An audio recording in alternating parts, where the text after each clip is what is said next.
So today we're going to talk about chapter 26 and we're looking at the tubule. So we're going to start with the proximal convoluted tubule, then we're going to look at the nephron loop, then the distal convoluted tubule, and then the collecting duct.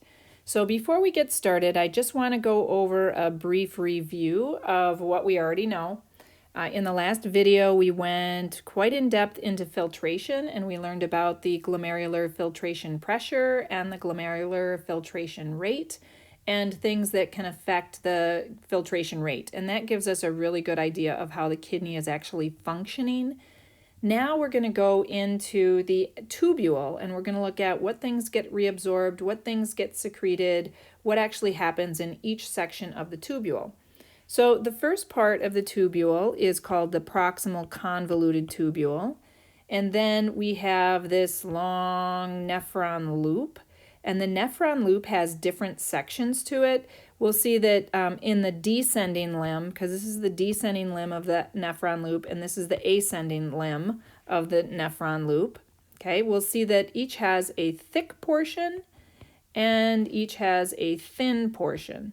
So the thin and the thick portion are not based on how wide the lumen is inside. The lumen is the same, right, inside the tubules, whether it's thick or thin. It's just what type of cells are lining that tubule. If they're cuboidal, then the tubule is going to be thicker, and then if they're more squamous, then the tubule is going to be thinner.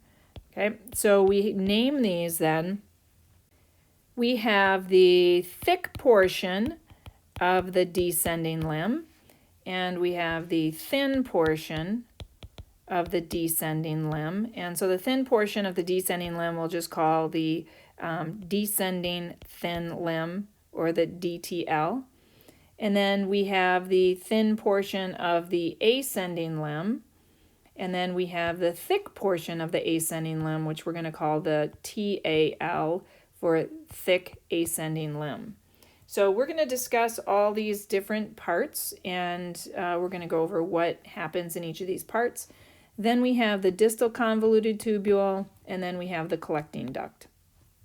So if we want to just give an overview of what's going on, in the proximal convoluted tubule, we have reabsorption. That's where the majority of reabsorption occurs of water, nutrients, and ions. So, water is going to be reabsorbed through osmosis. So that's going to occur after all of these other ions get reabsorbed. So we have sodium that gets reabsorbed and chloride that gets reabsorbed. And then we have these nutrients as well, such as glucose and amino acids that get reabsorbed. So there's a lot of reabsorption that occurs in that proximal convoluted tubule. There's also secretion that occurs here in the proximal convoluted tubule. It's the same secretion that occurs in the distal convoluted tubule, so we'll end up talking about it in the distal convoluted tubule instead of in this portion of the proximal convoluted tubule. Then if we look at the nephron loop, in that descending limb, in the thick portion of the descending limb, that's where water is reabsorbed. It's not freely permeable to chloride and sodium, so only reabsorption of water occurs in that thick descending limb. And then in the thin descending limb, there's also reabsorption of water, okay, in that part as well as in the thick part. And then there's also, in addition to that, in the thin portion, we also start to see some passive reabsorption of sodium and chloride. So sodium and chloride are going to diffuse out of the tubule, and they're going to diffuse into the peritubular space. That continues then as the nephron tubule takes a turn and starts ascending. Those same exact sodium and chloride ions are going to be passively reabsorbed there. However, once we get into that thicker portion, the thick ascending limb, what we're going to see there is that the sodium and chloride are reabsorbed, but now they're actively reabsorbed, meaning they're being pumped. They're being pumped from the tubule into the surrounding peritubular space. We're going to see how that really helps to draw water out then, and that helps to concentrate the urine. Then we're going to look at the distal convoluted tubule, and in the distal convoluted tubule, we have secretion that occurs here. It's the same secretion that happens in the proximal convoluted tubule, by the way. So secretion is when things are moving from the blood, so there's these little peritubular capillaries, substances move into the peritubular space, and then they are going to, from the peritubular space, they're going to move into the distal convoluted tubule. So there's several things that get secreted, like drugs and toxins, and then there's other things, other ions like hydrogen and potassium and ammonium, and those things, hydrogen and ammonium, they're going to be secreted if the blood's too acidic, and then potassium gets secreted whenever sodium gets reabsorbed. So we're going to talk about that. Then we have in that distal convoluted tubule what we call variable reabsorption. So variable reabsorption means that these things can't freely pass out of the tubule into the peritubular space. Something has to be controlling it. Something like a hormone has to control it. So we have water that can be reabsorbed. The hormone that controls that is ADH. We have sodium that can be reabsorbed. The hormone that controls that is aldosterone. And then we have calcium that can be reabsorbed here. The hormone that controls that is parathyroid hormone. So we're going to talk about all of those things as we go through this video lecture. So as we get started, I want to discuss reabsorption.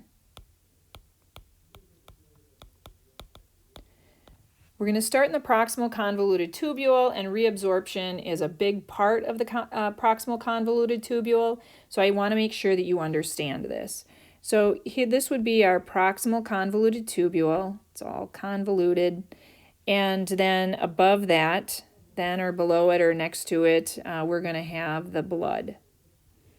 So reabsorption occurs when a substance, like an ion or a molecule, when it moves from the tubule and it moves back into the peritubular space and then back into the blood. And then water can also do that. So we can have ions or small molecules or water that can all move back into the blood. So reabsorption returns these nutrients and these ions from the tubular fluid to the blood. And ions are especially like sodium and chloride, and the other molecules, which are nutrients, would be like glucose and amino acids, and then of course there's water. Now this reabsorption can occur through different mechanisms. The first mechanism I want to talk to you about is called facilitated diffusion.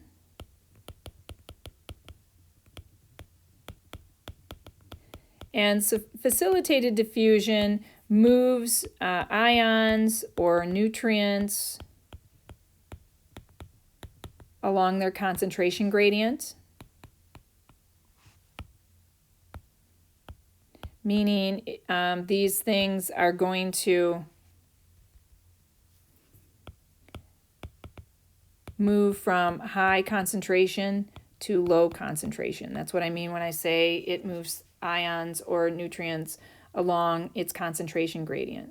So for example, if we have sodium, so sodium in the tubule, we'll use this protein here, and sodium will be carried across into the peritubular space and then into the blood. Now, before I get going any further, I want to mention that the plasma is an extracellular fluid, and the peritubular fluid is also an extracellular fluid, and so things will flow pretty evenly between that peritubular fluid out here and the plasma in here. So we really don't need to talk much about mechanisms of these things getting across the lining of the blood vessel. It's really just the lining of the tubules that we want to be concerned with. So that's facilitated diffusion. It's passive, so it requires no ATP, and a protein kind of just changes shape and allows ions or things like glucose to be transported across. The next one is called active transport. Active transport also, just like facilitated diffusion, uses a carrier protein. But in this case, it is going to move things against the concentration gradient. So we see this, we've seen this before with sodium and potassium. It will pump sodium in one direction, and it'll pump potassium in another direction, and it pumps it against their concentration gradients, meaning it's pumping from low to high, which is very unnatural. So it requires ATP. ATP has to split or hydrolyze into ADP and phosphate, and we need to be able to use that energy that's used when that hydrolyzes to be able to pump these things across. So that's active transport. Then we have what's called co-transport. Co-transport is when two substrates cross the membrane going in the same direction. It follows a concentration gradient going from high to low, so no ATP is required. So an example of this, so no ATP along concentration gradient, and same direction. So an example of this would be, here's our protein, and if we have sodium moving across, it can go ahead and carry glucose across with it. That would be an example of co-transport. They're both going along their concentration gradients, which means they're going from high concentration to low concentration. And then the last one that we have is called a countertransport. Countertransport is when two ions move in opposite directions. We see countertransport in the distal convoluted tubule, in the proximal convoluted tubule, and in the collecting duct or the collecting system. So in this example, we have a protein, and it's moving sodium across in one direction, and it's moving something like hydrogen or ammonium or something else like that in the opposite direction, or potassium. So things are moving in the opposite direction as the sodium. That's countertransport. So one thing to note is that all carrier-mediated processes share the following. And what I had given you, those examples, they were all carrier-mediated processes. And what makes them carrier-mediated is that they used a carrier, right? So a carrier is just a protein, and the protein is what's being used to carry these substances across. So there are these specific characteristics that all of those processes share. For example, a specific substrate binds to the protein to facilitate movement. So a substrate binds to the protein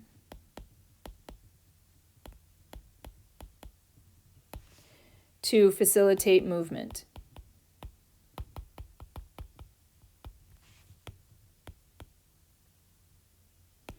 So when we have our protein, then sodium will bind to it, and that will cause the protein to move sodium across. Okay, that's the first thing. The second thing is that a given carrier protein will typically only carry the substrate in one direction. So what I'm saying is that the substrate will be carried in one direction, typically.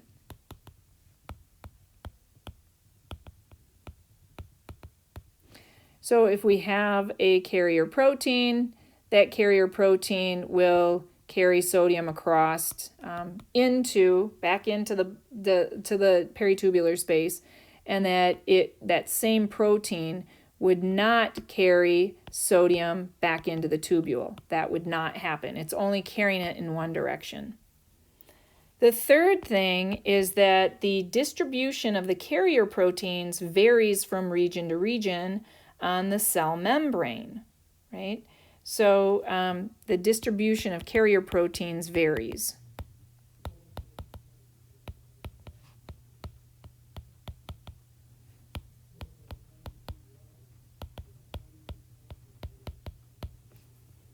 From one region of the tubule to another.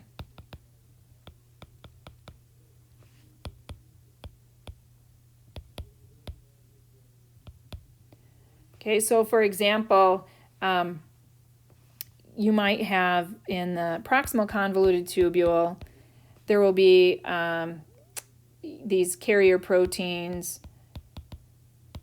that will carry glucose and amino acids. But then when we look at the nephron loop, we're going to see that they do not have those carrier proteins.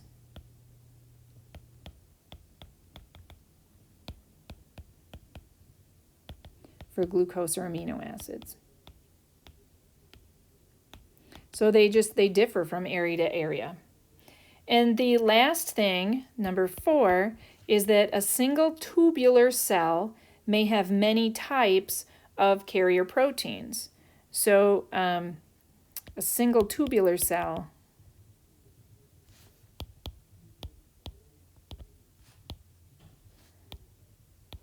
has many types of carrier proteins. So I'm going to explain this on the next page. So if we look at the tubule, what I mean by the tubular cells are, this tubule is lined by these cells, right? So there are cells that line the tubule. So we can draw them like this. These are all cells.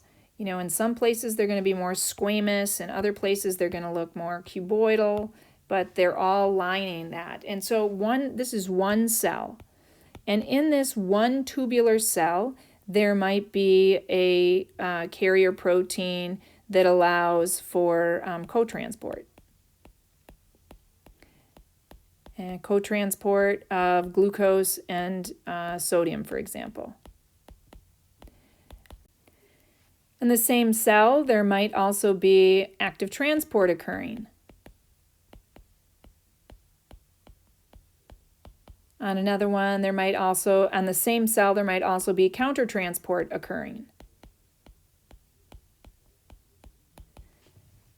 So, and we have to look at both sides of this cell. So this is the tubular fluid in here. Whatever is in the tubular fluid has two membranes that it has to get through. It has to go from the tubular fluid into the tubular cell, and that might take one type of transport, and then from inside the tubular cell, it has to go through another transport to get out into the peritubular space. So that might take a different type of transport. So there's different transport mechanisms here throughout both sides of those tubular cells. The other thing is that there is not an infinite number of these carrier proteins. So if we were to look at a cell, and so we'll look at this cell right here, okay, there are going to be a finite number, a limited number of these proteins. So perhaps we have a number of those proteins that are going to be used for facilitated diffusion for, say, glucose. So glucose would bind to one of these, would bind to these carrier proteins, and once they bind, they're able to move across, right? The carrier proteins allow glucose across. Well, when all of those proteins are saturated, if there's a high amount of glucose and glucose is binding to those transport carrier proteins, then those proteins become saturated, and they're not, as soon as they're saturated, as soon as all of them are connected or bound to glucose, then the reabsorption rate can't occur any faster than that. So the reabsorption rate will only occur as fast as how many of these carrier proteins they are. We call that the transport maximum. The transport maximum tells us at what point are all of those proteins saturated. It reflects the number of available carrier protein.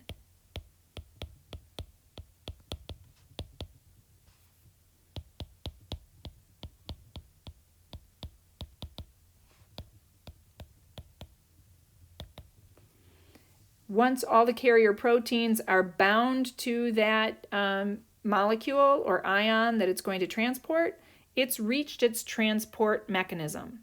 So, for example, after a meal, after you have had a meal and your glucose levels are high in your blood, then glucose will be filtered through the glomerular capsule and will end up into the tubular fluid.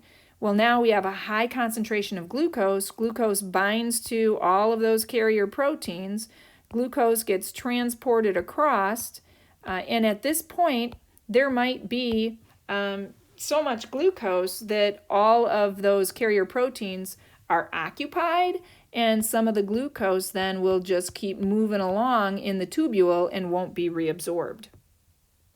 So basically, when those carrier proteins are saturated, the excess substrate will be excreted in the urine. So these nutrients, in particular like amino acids and glucose, after you eat and they get filtered and they end up in that proximal convoluted tubule, their concentrations then in the tubular fluid are going to increase with the amino acids and the glucose. And so the rate of absorption is going to increase. So amino acids are going to be reabsorbed and glucose is going to be reabsorbed, and those carrier proteins become saturated. And so that point at which they saturate those proteins, that's called the transport maximum, and sometimes we write the transport maximum as Tm. A concentration of these things, a concentration of amino acids or glucose that's higher than the transport maximum will exceed the reabsorption ability of the nephron, and the excess, like I said, ends up in the urine if it exceeds the Tm. Okay, so if it exceeds the Tm, it shows up in the urine. That concentration at which a specific substance or ion appears in the urine is called the renal threshold. So the renal threshold is the point at which a substance appears in the urine.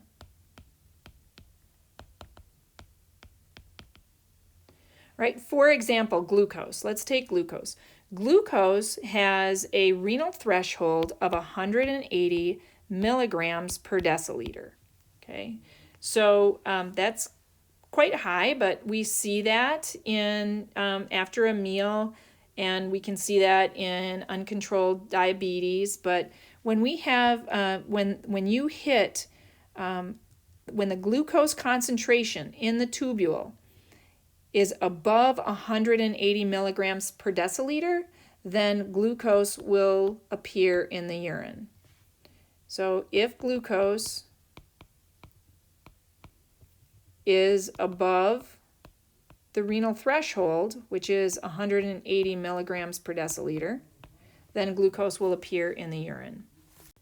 So right after a meal that's rich in carbohydrates, the transport maximum might be briefly exceeded, but the liver will quickly adjust and lower the blood glucose levels so that they should not be appearing too much in the urine. Now, the renal threshold for amino acids, on the other hand, this is actually lower. Amino acids are going to appear in the urine when the plasma exceeds 65 milligrams per deciliter. So that is the renal threshold for amino acids. So if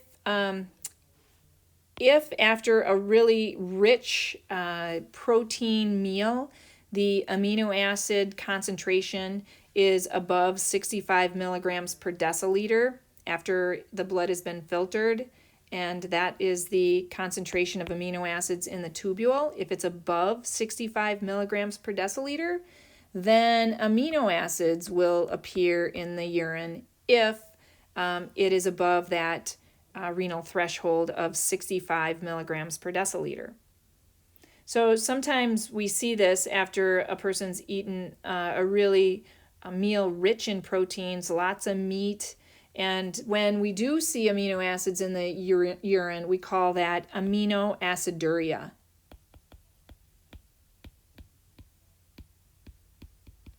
Aminoaciduria. On the other hand, when we see glucose in the urine, that's called glucoseuria. We also know that things like vitamins, so vitamins are going to be filtered at the glomerulus, and they are going to have a very low transport mechanism, especially, I should say, water-soluble vitamins.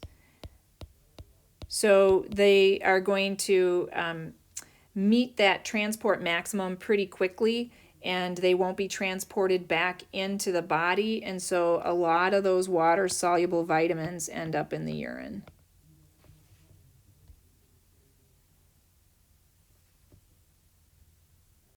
This drawing here is going over the transport maximum and the renal threshold. So it's just showing the glucose.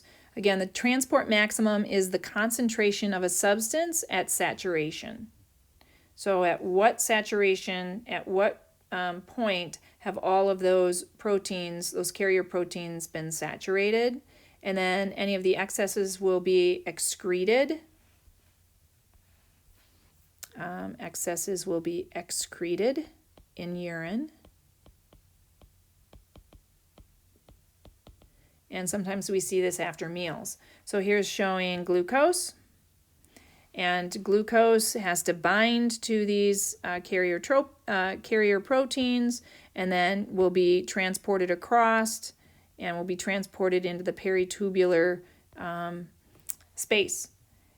So as soon as all of those proteins have been bound to glucose, then the transport maximum has been reached. And the renal threshold is the plasma concentration at which a specific substance or ion begins to appear in the urine. So we're talking about the concentration in the plasma. And we said that glucose, if glucose reaches above 180 milligrams per deciliter, then that means that glucose will have reached the transport maximum in the tubule.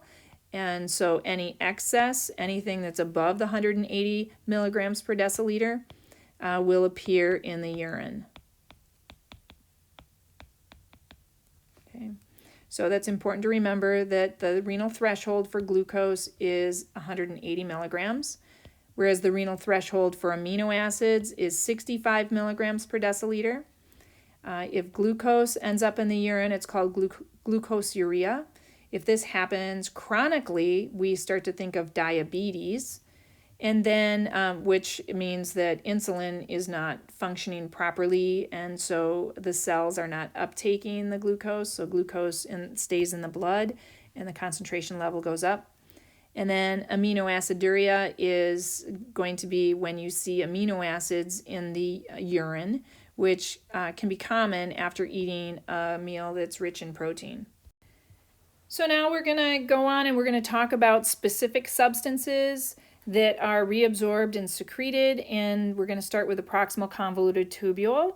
So really the cells in the proximal convoluted tubule are going to reabsorb about 60 to 70% of the filtrate. So 60 to 70% of the filtrate will be reabsorbed in the proximal convoluted tubule. Okay. There's organic nutrients and water and ions and plasma proteins if they're present. They enter into the proximal convoluted tubule, and from there they'll be reabsorbed into the peritubular fluid and then into the peritubular capillaries. So we're going to go over how that happens. There are the things that get reabsorbed are precious ions like sodium, chloride, potassium, calcium, magnesium, sulfate, bicarbonate, and then some important nutrients like glucose, amino acids, proteins, vitamins. Those things are all going to be reabsorbed as well. Meaning absorption, meaning they're moving back into the blood or back into the body. And these other things which are secreted, potassium, hydrogen, calcium, phosphates, creatinine, ammonium, other metabolic acids and bases, drugs like penicillin, atropine, morphine, etc., those things will be moved into the tubule, into the renal tubule.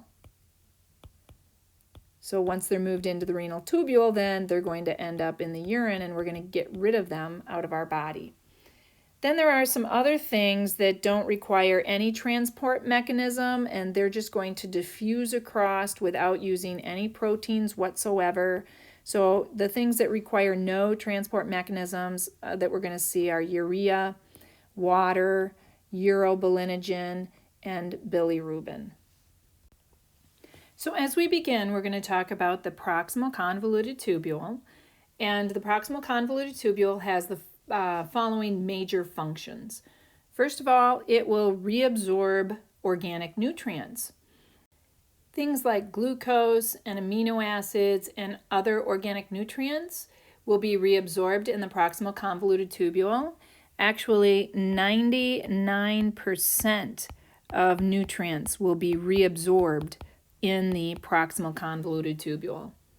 The other thing that happens is active reabsorption of ions. This means that a ATP is going to be used, and so the proximal convoluted tubule will actively transport ions like sodium, potassium, and bicarbonate, as well as magnesium, phosphate, and sulfate.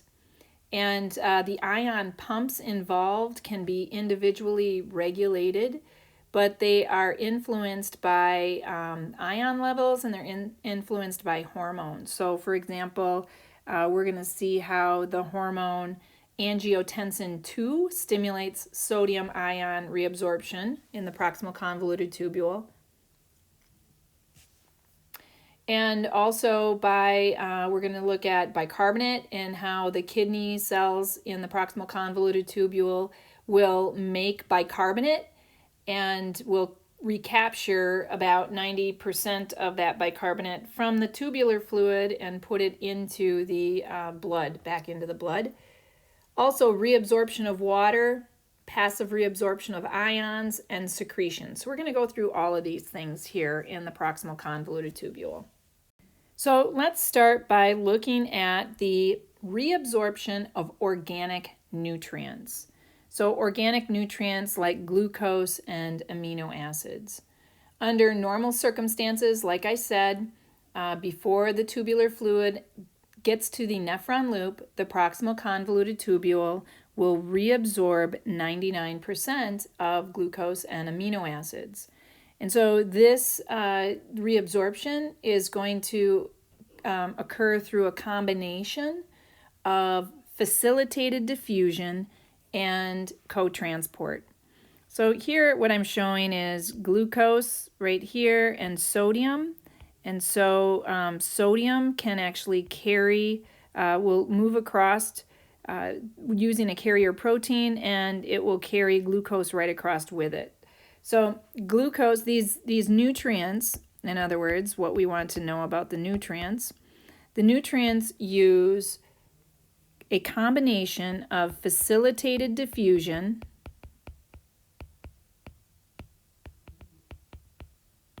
and co-transport.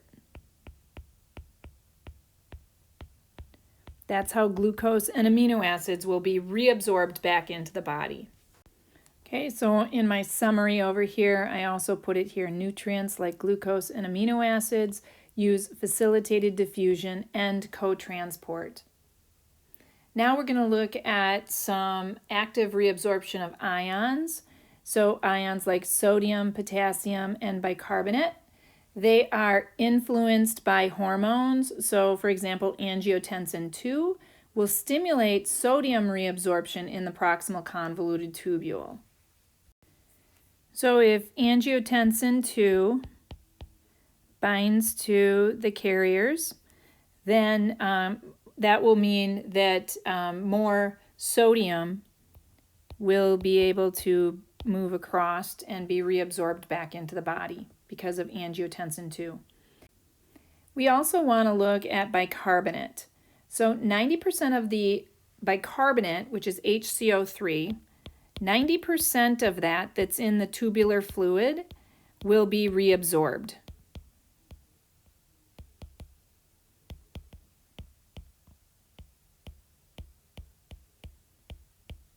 Okay, so bicarbonate gets reabsorbed back into the blood, back into the body. So we actually say that bicarbonate is recaptured, and how this happens is that carbon dioxide diffuses into the tubular cell, and it combines with water to form carbonic acid. Carbonic acid then immediately dissociates into bicarbonate and hydrogen ions. The hydrogen ions will be transported into the lumen, and bicarbonate will be reabsorbed back into the body.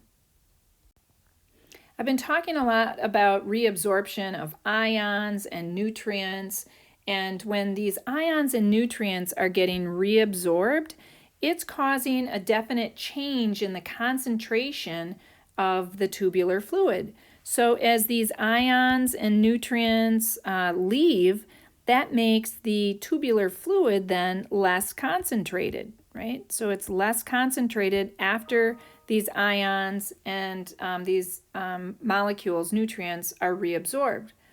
So meaning less concentrated means that there's more water. Well, then water, of course, wants to, through osmosis, move and follow those nutrients. So water's going to follow through the process of osmosis, and therefore water then becomes reabsorbed back into the blood.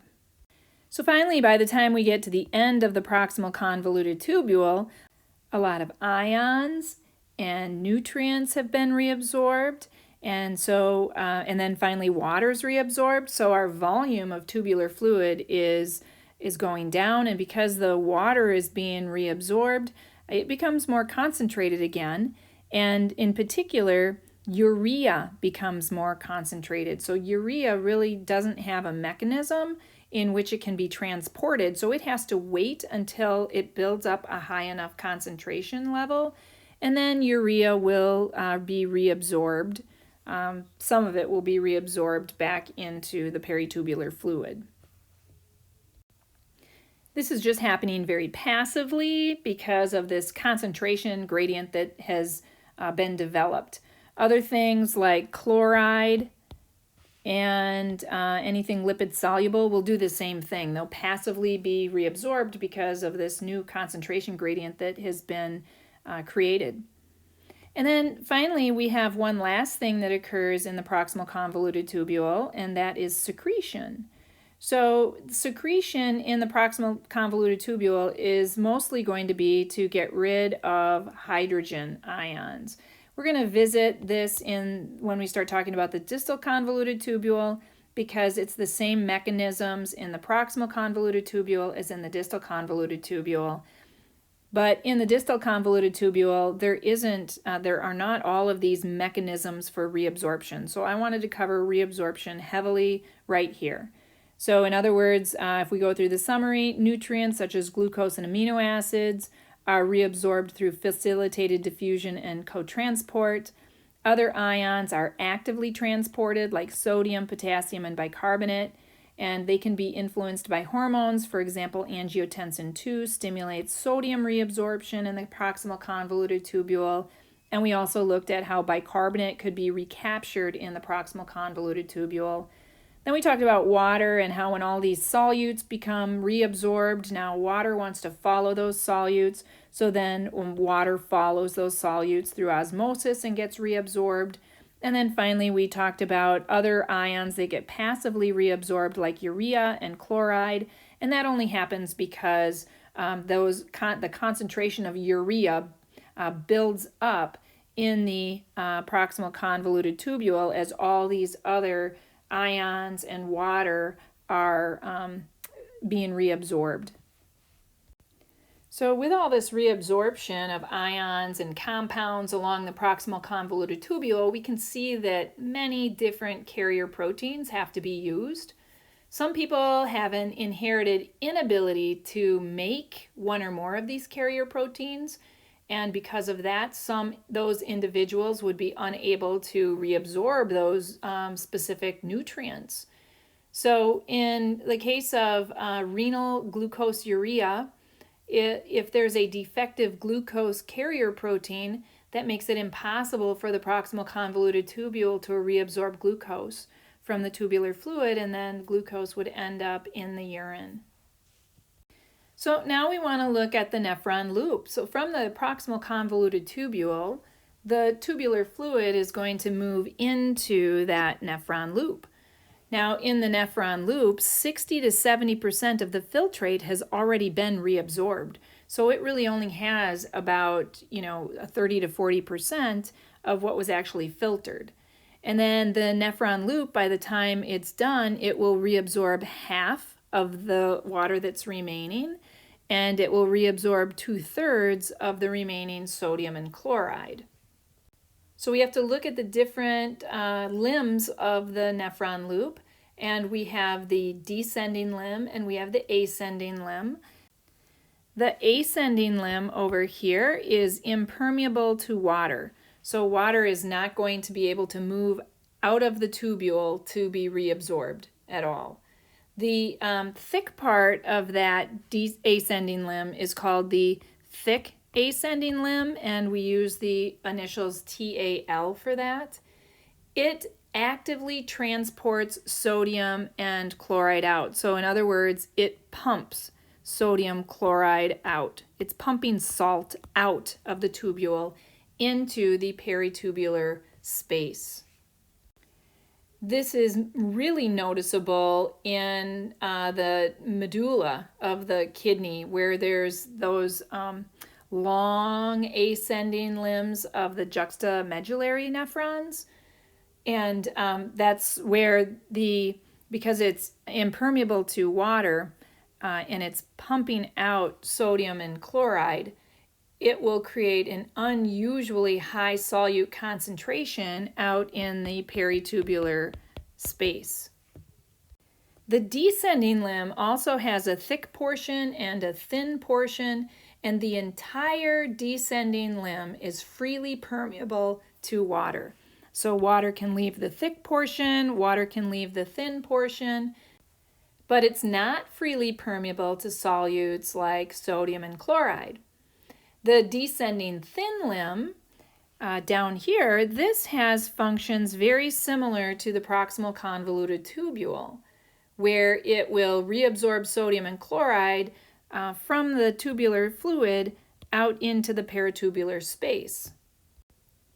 So now we have sodium and chloride freely moving out of that thin descending limb and even out of the thin ascending limb, and then it's being pumped, additional sodium and chloride are being pumped out of the thick ascending limb. So it's really setting up a high concentration of salt in that peritubular space. Then in the thick ascending limb, the sodium and chloride is being pumped out. So as the sodium and chloride are increased in concentration in the peritubular space, water then will follow that salt. And so as water follows the salt, it makes this more concentrated. Makes the tubular fluid more concentrated. And then the concentrated urine moves up to the thick ascending limb, and more sodium and chloride is being pumped out. That will cause more water to be reabsorbed, making the tubular fluid even more concentrated. So this process allows the production of concentrated urine.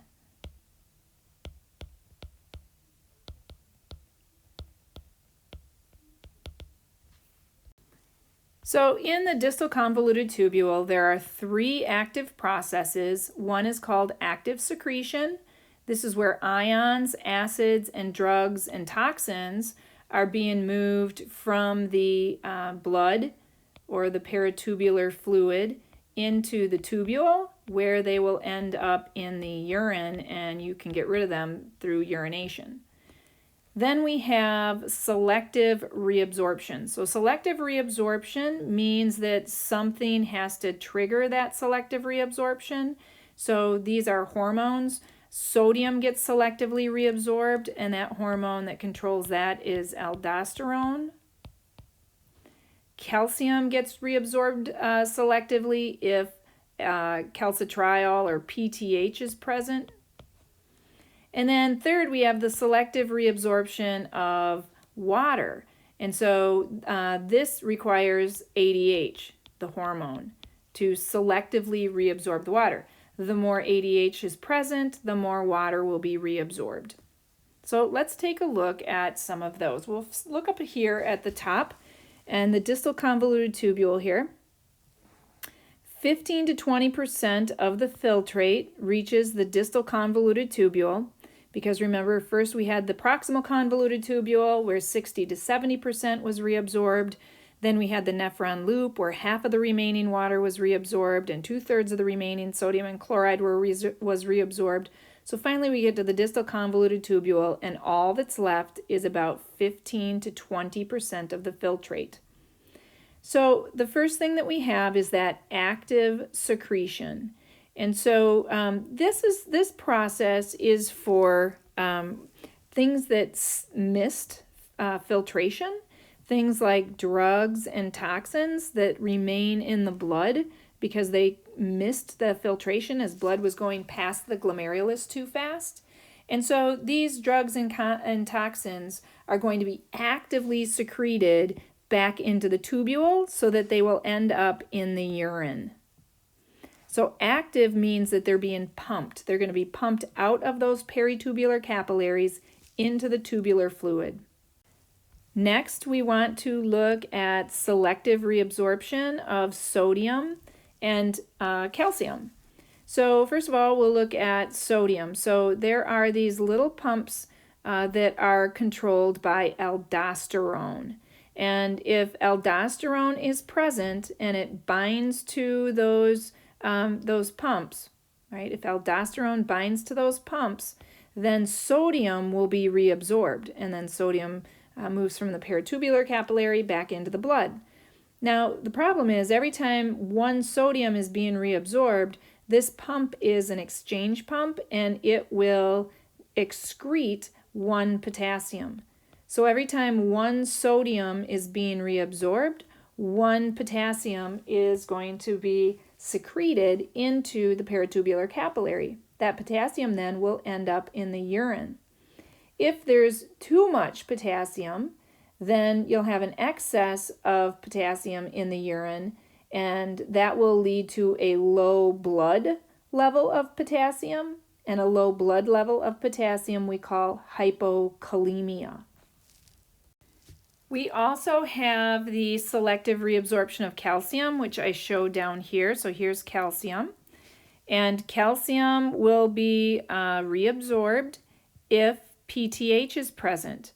So the more PTH that's present, the more calcium that will get reabsorbed back into the blood. Also in the distal convoluted tubule, the selective reabsorption of water occurs if ADH is present. So here we have those proteins, and if ADH is present, then we'll have an increase in water reabsorption. And actually what ADH does is it creates these little holes, these little perforins and holes, and then water is able to move through osmosis through those openings. So ADH just basically creates little water holes. ADH is suppressed or opposed by ANP, which is the atrionatriuretic peptide. So if the blood pressure is really high, for example, and the heart puts out ANP, that will suppress ADH so that water won't be reabsorbed, because the last thing you need if your blood pressure is high, you don't want more water being reabsorbed. That's going to keep the blood pressure high. You want more water to end up in the urine to decrease the blood volume in your body, which would then decrease your blood pressure. Now, we also know that the distal convoluted tubule bends around and comes in contact with the cells of the juxtamedullary complex. And so if the tubular fluid in the distal convoluted tubule has a decrease of sodium levels, then the hormone renin will be released. And what renin does is it causes an increase in aldosterone to be released from the posterior lobe of the pituitary, and it causes ADH to be secreted from the adrenal cortex. And so, if you have low sodium in the tubular fluid, that's indicating that we need to increase the amount of sodium in your blood, because if there's low sodium in the blood, that means there will be low sodium in the tubule. So the distal convoluted tubule triggers then renin to be released from that juxtamedullary complex. And renin, we know, will stimulate aldosterone to be released. Aldosterone causes an increase in sodium reabsorption, and it also causes an increase in ADH to be released. An increase in ADH will cause an increased water reabsorption. So lastly, what I want to talk about here is if you have acidic blood. So if you have acidic blood, that means that there's too much hydrogen in the blood. That's what acid is. There's too much hydrogen in the blood. We have to get rid of the hydrogen. So to get rid of the hydrogen, we have to dump it into the tubular fluid so you can urinate it out. So basically what you're doing is you're acidifying urine by putting the hydrogen into the tubular fluid. So what happens in this case is in order to make the blood less acidic, we need to get rid of the hydrogen, and then we also could reabsorb bicarbonate, because bicarbonate is more alkaline. So if we look inside the tubular cells, we see that carbonic acid dissociates into bicarbonate and hydrogen, and the hydrogen will be excreted into the tubular fluid, and then it will be lost in the urine. And the bicarbonate will be reabsorbed into the blood. So when we get more bicarbonate in the blood, that makes the blood more alkaline. So this can happen in the case of like metabolic acidosis, which is sometimes called lactic acidosis, which develops after a lot of exhaustive muscle activity, or even during ketoacidosis, which develops in starvation or diabetes mellitus, when the hydrogen concentration builds up in the blood, and then you have to get rid of that hydrogen. It has to be secreted, so the secretion rate speeds up. And this is just one way of how hydrogen ion is removed by being secreted into the tubule, and at the same time, bicarbonate is being reabsorbed, and that will make that blood less acidic, right? Makes it less acidic when that happens. If you can get rid of the hydrogen and you can reabsorb the bicarbonate, it becomes less acidic. Then there's another situation such as like starvation, or basically when you don't have enough nutrients in that post-absorptive state. And that could also cause an acidosis, because what happens during starvation is that amino acids get broken down. And when amino acids get broken down, they're stripping off those amino groups. And in the process of breaking that down, what they do is they produce ammonium. So we had talked before about how we don't like to break down amino acids for energy, because it does produce this toxic pneumonium, right? So now we have the pneumonium, and that has to then, we have to get rid of that. In this case, when those amino acids get broken down into ammonium, ammonium will be countertransported into the tubule as sodium is being brought back in, and then the ammonium will end up in the urine. And also breaking down that amino acid yields bicarbonate, and bicarbonate will then be reabsorbed back into the blood. So to recap that, when we want to acidify urine, that's because we're trying to get rid of hydrogen. Because if we can get rid of hydrogen, then we make the blood more alkaline.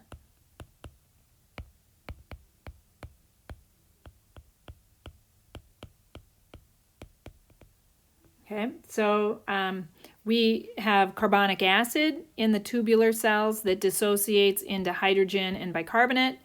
Bicarbonate gets reabsorbed back into the body. Bicarbonate is alkaline, so it makes the blood more alkaline, whereas hydrogen gets countertransported with sodium and ends up, that hydrogen then will end up in the urine as sodium gets reabsorbed. The second process of trying to acidify urine occurs in other situations. So this first situation here occurred if you had something like ketoacidosis or lactic acidosis. And in this second situation, this is when your body is basically in starvation mode and you're breaking down amino acids in order to provide nutrients, in order to make ATP. And in this case, the amino acids are deaminated into ammonium and also into bicarbonate. Bicarbonate will, of course, then be reabsorbed back into the body because that will make the blood more alkaline. And then the ammonium is going to be countertransported with sodium. Sodium gets reabsorbed at the same time that ammonium ends up in the urine, so it gets excreted in the urine.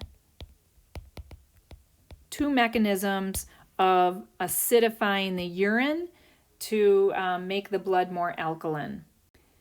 Last thing I want to talk about here with the distal convoluted tubule is sodium and chloride. So sodium and chloride are going to be reabsorbed in the distal convoluted tubule, and they're actively reabsorbed as sodium is reabsorbed, potassium is then excreted. And both sodium and chloride then end up being reabsorbed back into the blood. Now, there's a drug that's called a diuretic. A diuretic this class of drug is what it'll do is promote water loss in the urine. It'll promote getting rid of water instead of reabsorbing it. The goal of using a diuretic is to decrease blood volume, which will then decrease your blood pressure, or to decrease the extracellular fluid volume if a person has something like edema. So that's when diuretics would be used, and it's really relatively pretty safe, it's pretty effective, it's been used for many people with high blood pressure or congestive heart failure very successfully. And diuretics have many different mechanisms of action, but all of the drugs are going to affect the transport activities or affect the water reabsorption along the nephron and the collecting duct. So there's one group of diuretics that are called thiazides. And what thiazides do is they decrease sodium and chloride transport. So they basically stop the transport of sodium and chloride reabsorption in both the proximal and the distal convoluted tubules. So what that means is that sodium and chloride end up staying in the tubular fluid. So if that happens, then water is not going to want to follow the sodium and chloride out because sodium and chloride aren't moving out. So instead, water will cling to the tubular fluid where the sodium and the chloride are. Sodium and chloride then get excreted in the urine, and so does water. So again, these diuretics are very useful in clinical situations, and sometimes the diuretics are used for non-clinical reasons, Like bodybuilders will take large doses of diuretics to improve their muscle definition temporarily right before they're performing. And some fashion models and horse jockeys do the same. It's kind of called cosmetic dehydration, but it's very dangerous because it is going to cause an electrolyte imbalance because you're losing sodium and chloride in the urine. And so what that means too is since sodium is not being reabsorbed, that also means that potassium is not being excreted. So you might end up with a high amount of potassium in the blood, and this could of course lead to like cardiac arrest. Next, we're going to talk about the collecting system, and the collecting system includes the collecting duct. This collecting duct receives tubular fluid from many different nephrons. So what that means is that there are many distal convoluted tubules that are draining their fluid into this collecting duct.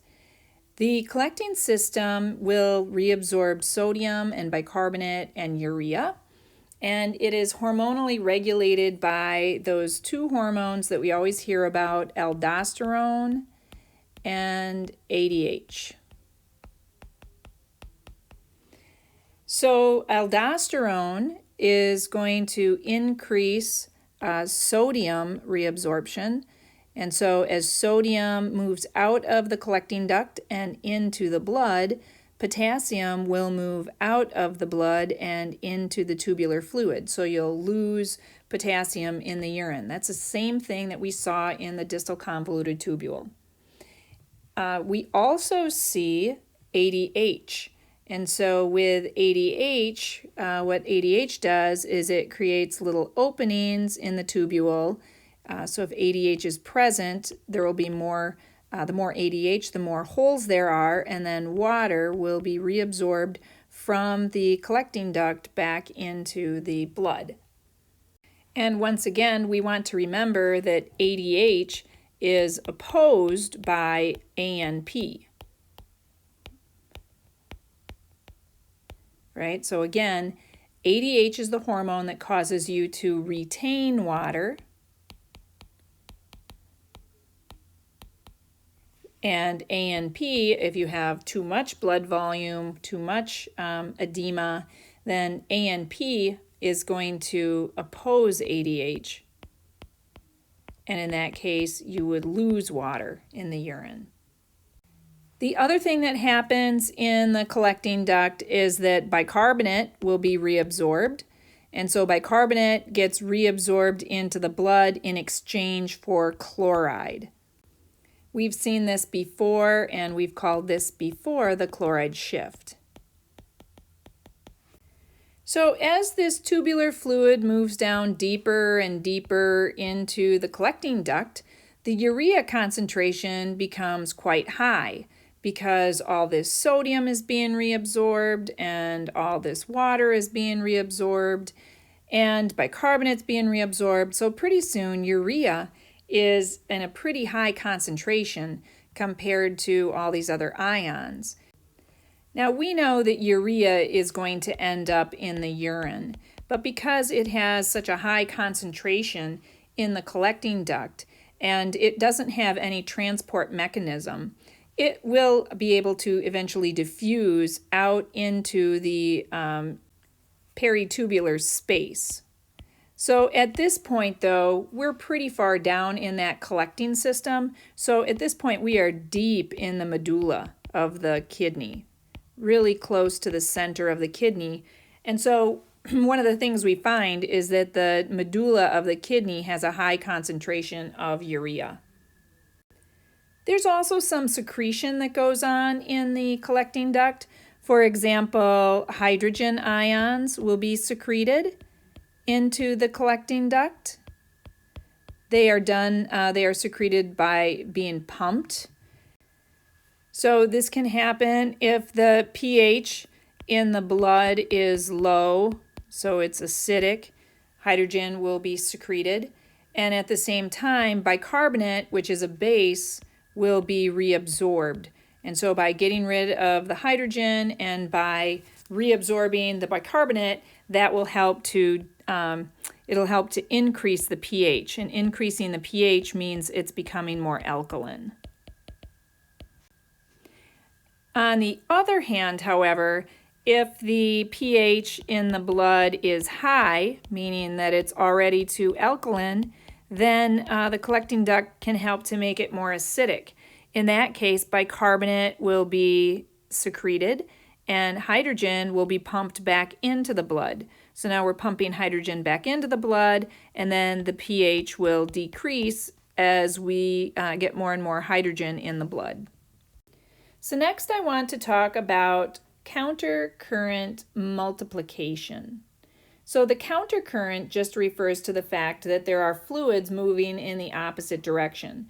So surrounding this entire nephron loop, we have filtrate moving in one direction, and then there are these vasa recta capillaries, and that blood is moving in the opposite direction. So they're going in countercurrent directions. The currents are flowing in opposite directions.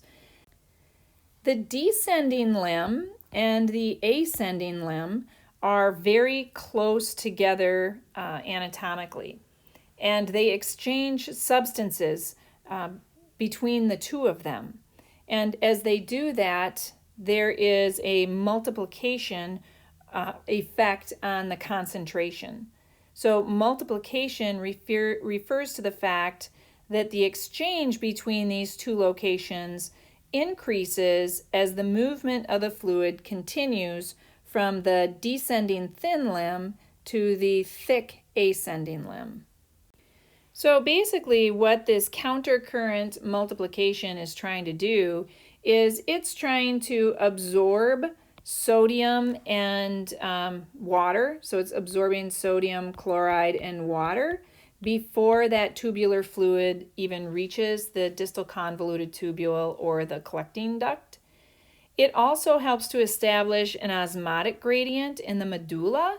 So as sodium and chloride are being pumped up, it is creating a lot of solutes in that peritubular fluid.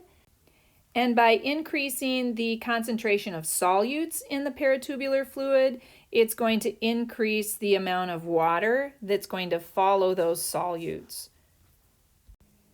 It can do this because the thick ascending limb is pumping out additional sodium and chloride, and in the descending limb, it is permeable to water, and so water can then flow out of the descending limb.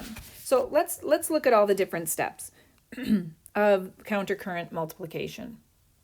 So first of all, the first thing that happens is that sodium and chloride are pumped out of that thick ascending limb.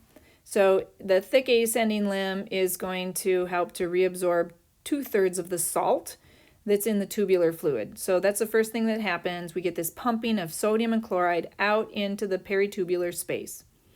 The second thing that happens is that we get an increased peritubular sodium chloride concentration. Well, that makes sense because the sodium and chloride are being pumped out into that space. With the additional sodium and chloride, with the additional salt in that peritubular space, now we have a concentration gradient that's been created with the fluid in the descending limb of the nephron. So then in the fourth step, what happens because of this concentration gradient, that water is going to leave that descending thin limb to follow the sodium and chloride that's out in the peritubular space. And because water is leaving, now the peritubular space in here becomes more concentrated. So now that more concentrated fluid flows back up again towards the thick ascending limb, and now this fluid is more concentrated. That will speed up the number one, where since there's more concentrated salt in the fluid, sodium and chloride will be pumped out even faster, which creates that concentration gradient, which causes water to follow the sodium and chloride out, which makes the tubular fluid even more concentrated, which then again makes its way around to that thick ascending limb again, and it just keeps going around and around. That's why it's called multiplication, because the thick ascending limb, by pumping out the sodium chloride, they are causing water to be reabsorbed, which makes the fluid more concentrated, which makes more sodium and chloride to be pumped out even faster. So it's a multiplication type of process. So basically, the more concentrated that thick ascending limb is, the faster the rate of ion transport is going to be. So the faster that sodium and chloride will be pumped out. So urea makes up about 1/3 of the osmotic gradient in the medulla. The thick ascending limb and the distal convoluted tubule and the collecting duct are all impermeable to urea. So the urea concentration gradually increases in the tubular fluid, and by the time it gets down to the papillary duct, so as it's flowing through the distal convoluted tubule and then down through the collecting duct, finally from the collecting duct it gets to the papillary duct. The papillary duct then leads into the minor calyx. So as it gets down to the papillary duct, the urea concentration has reached a pretty concentrated level. You know, it's around 450 milliosmoles per liter, so it's pretty concentrated. Now, in the papillary duct, urea then can diffuse out. Remember, it has no carrier proteins that can carry it out, but in places where it can diffuse out, it will. And so by the time it gets down to the papillary duct, it now has the ability to diffuse out, and it will because it's highly concentrated inside that tubule.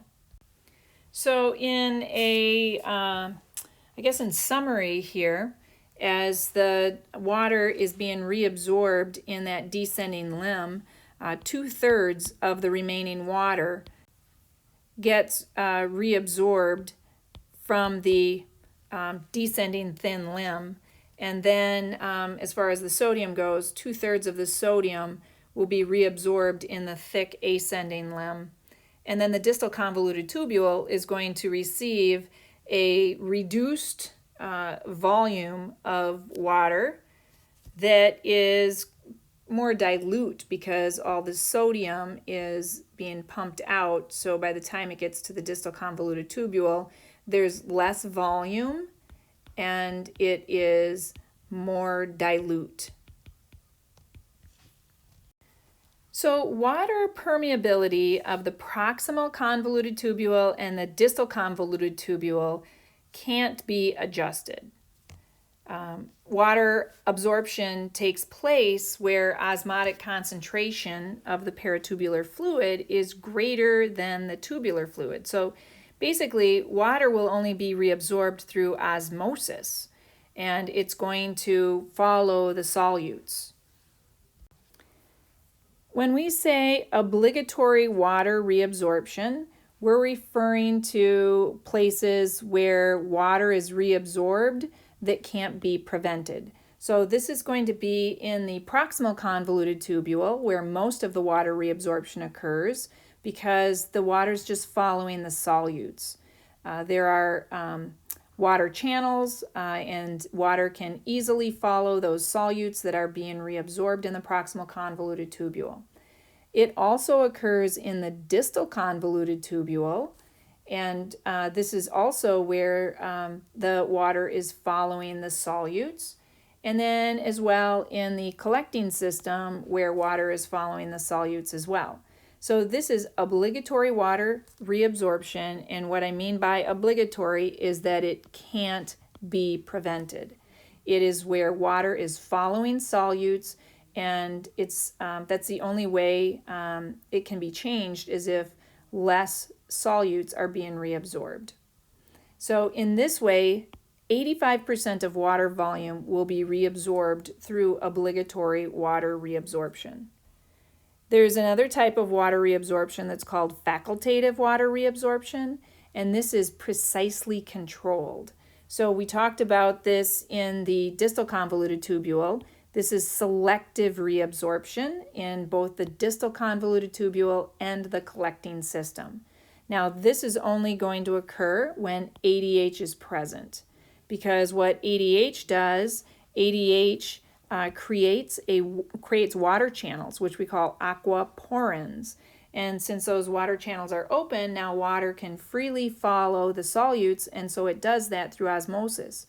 So ADH isn't pumping water across, it's not pumping water back into the blood, it's just it's opening up some holes, some water channels, so water can follow the solutes that are already being reabsorbed.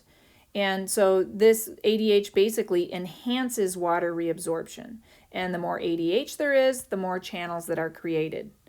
Without ADH, if you don't have ADH, then extra water won't be reabsorbed, and all the additional water will end up in the urine, and the urine would be very dilute. So there's a low grade or a low background level of ADH that's always being produced, and that will increase water from being reabsorbed. However, there is a condition that is called diabetes insipidus. And diabetes insipidus is a disease where ADH is not secreted from the posterior lobe of the pituitary. So when ADH isn't secreted, that means that water is not reabsorbed and water ends up in the urine. So we have urinary losses of water. So the water ends up being very dilute, and there's a large quantity of urine, and sometimes this may reach up to 6.3 gallons of water per day found in the urine. So again, the hypothalamus secretes ADH continuously at a low level. So if you have normal distal convoluted water reabsorption, in the distal convoluted tubule, you'll reabsorb about 9 liters of water a day. In the collecting system, normally you're going to reabsorb 16.8 liters per day of water.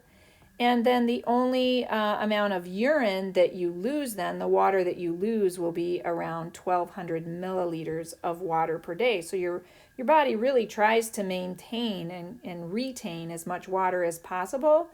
It's just that there is some amount of water that has to be lost, especially when we talk about those waste products like urea, creatinine, and uric acid, and they have to be dissolved in water in order to be excreted. So we do have an unavoidable water loss in order to get rid of those waste products.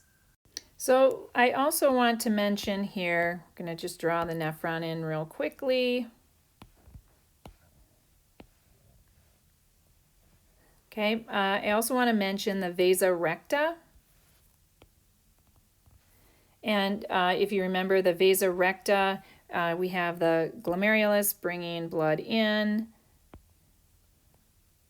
the peritubular capillaries, and then the peritubular capillary that follows along that, we have that nephron loop, right? Okay, so these blood vessels following that nephron loop are called the vasa recta. And then for the other blood vessels that are surrounding the proximal convoluted tubule and the distal convoluted tubule, we tend to just call those peritubular capillaries.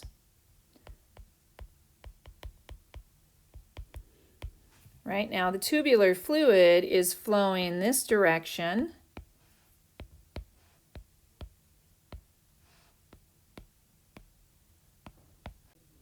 And then on the other hand, we have blood moving into the glomerulus through the afferent arteriole and then out through the efferent arteriole, through those peritubular capillaries, and then down through the vasa recta, right? And from there, those capillaries will become venules, and the venules will become veins, and then it leads out of the kidney at that point. Under normal conditions, the vasa recta will balance the rates of solute reabsorption and osmosis in the medulla. So whatever the concentration is inside the tubule, that'll be the same concentration of solutes and water that's inside the vasa recta. Then the vasa recta is going to carry both the water and the solutes out of the medulla. So now I want to take a look at urine composition and analysis. Analysis of urine can be done by physical examination or chemical examination or microscopic analysis. So first let's look at the difference between composition and concentration. So composition, this is a term that we're looking at when we're looking at what is filtered, what's reabsorbed, what's secreted. So we're looking at what. For example, we're looking at urea, or we're looking at creatinine. We're seeing what is in the urine. Okay? Then we have concentration. And concentration is the amount. What is the amount of urea or creatinine or glucose or sodium? So concentration depends on the osmotic movement of water. It's not affected by the size of the sample. So you could have a very large sample and still have the same composition as if you had a very small sample, because we're looking at percentages of things. We're not looking at the actual volume.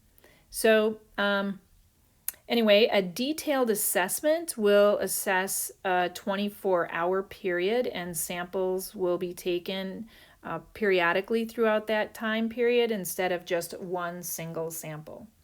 So let's look at some things that we see in urine analysis.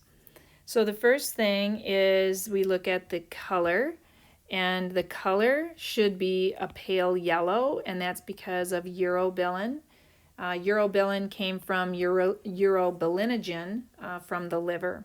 So it should be like a pale yellow. If it's a darker yellow, that could be that it's concentrated, and so a person might be dehydrated. Another thing that we look at is odor, and so the odor is usually due to ammonia. That's the normal odor of urine. Things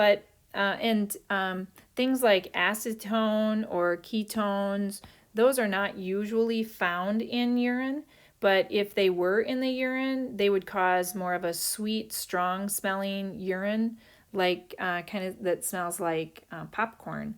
So a person that has kind of uncontrolled diabetes and is producing a lot of ketone bodies might have urine that has that kind of odor.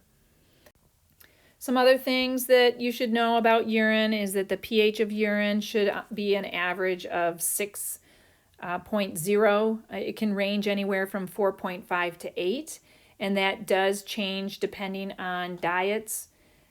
Specific gravity indicates the concentration of the urine, and it should be about 1.003 to 1.030.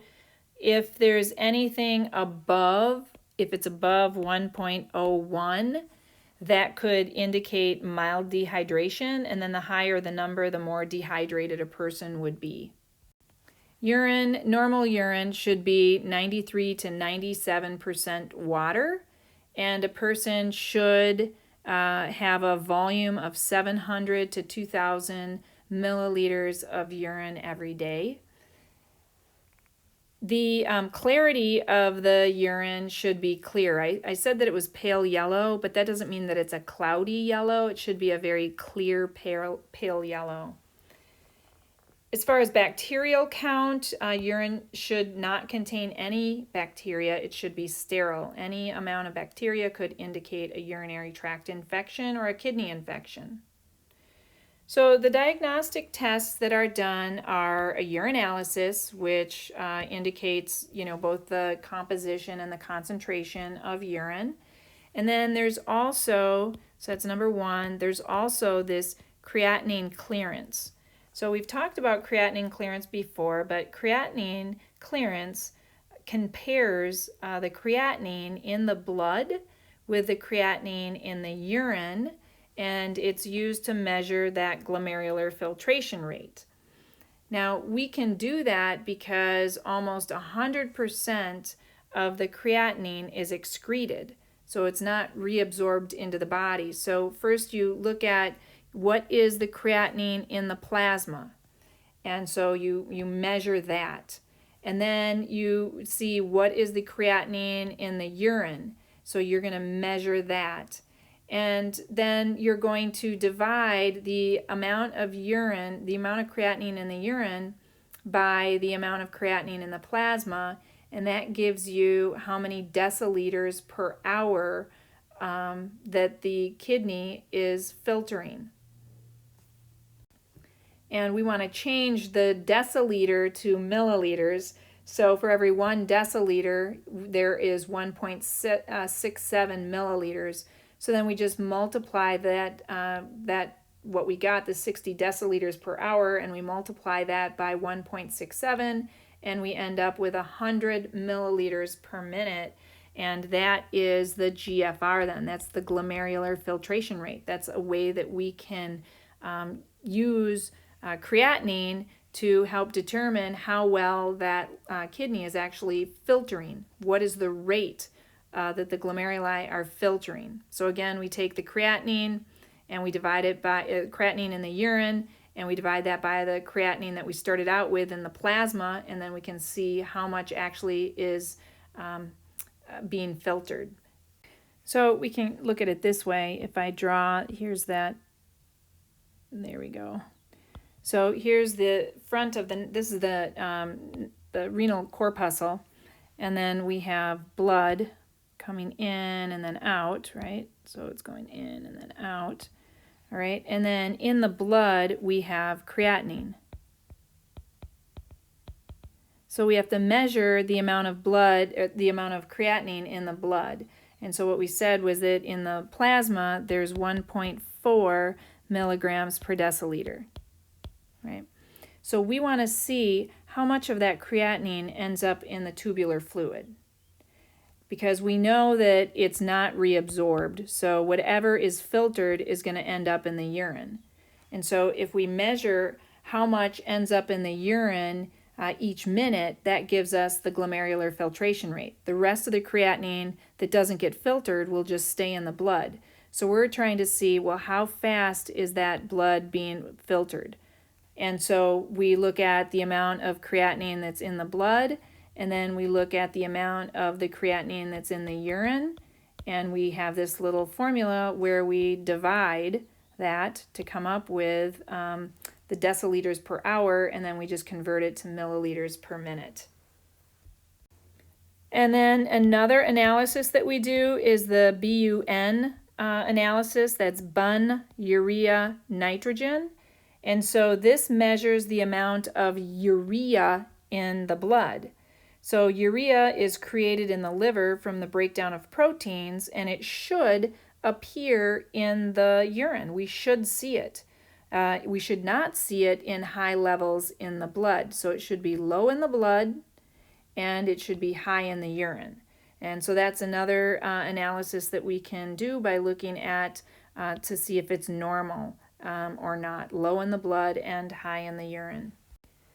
And then lastly, we want to look at, now that the urine's been produced, and how does that go? So it's going down through the collecting duct, to the papillary duct, to the minor calyx, to the major calyx, to the renal pelvis, and then to the ureters, right? And then from the ureters, it goes to the urinary bladder, and then to the urethra, and then to the external urethral orifice, which is the opening, and then to the outside, right? We can take a look at this whole system, this urinary system, through what's called a pyelogram. And this is where radiopaque dye is, we use radiopaque dye and x-ray to be able to see if there's any blockages or anything going on in the urinary system, right?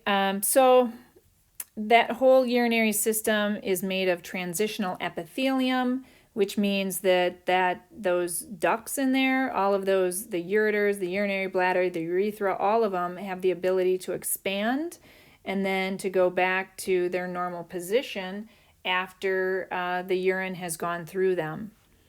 All right, there's another structure called the trigone. So if you look inside the urinary bladder, you have these openings from where the ureters come in, and then there's an opening from where the urethra is going to exit. And if you connect the dots between those three openings, it looks like a triangle.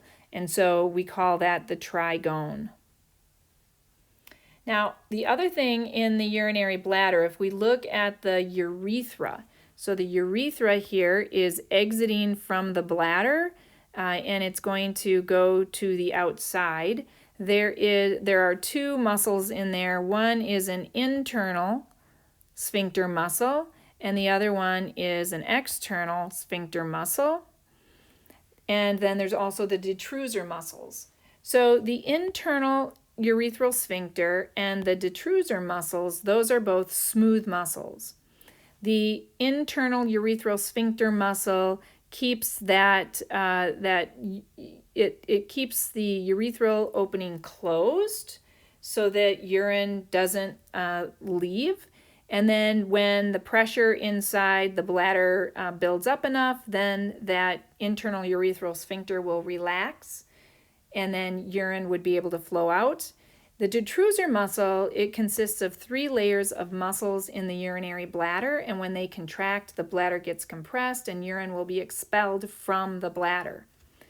The external urethral sphincter, on the other hand, this is skeletal muscle, so it is voluntary.